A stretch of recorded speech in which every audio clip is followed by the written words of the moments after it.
Anybody can sympathize with the sufferings of a friend, but it requires a very fine nature to sympathize with a friend's success. Never love anyone who treats you like you're ordinary.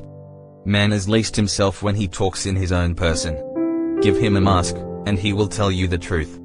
The world is a stage, but the play is badly cast. It is absurd to divide people into good and bad. People are either charming or tedious. Ambition is the last refuge of the failure. There is no sin except stupidity. Fashion is a form of ugliness so intolerable that we have to alter it every 6 months. Success is a science. If you have the conditions, you get the result. The only thing worse than being talked about is not being talked about. A poet can survive anything but a misprint. Moderation is a fatal thing. Nothing succeeds like excess. The world is full of wonderful things you haven't seen yet. Don't ever give up on the chance of seeing them. One should always be in love. That's the reason one should never marry. There is something terribly morbid in the modern sympathy with pain. One should sympathize with the color, the beauty, the joy of life. Life is far too important a thing ever to talk seriously about.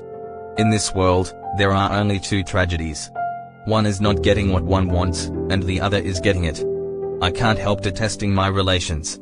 I suppose it comes from the fact that none of us can stand other people having the same faults as ourselves. When one is in love, one always begins by deceiving oneself, and one always ends by deceiving others.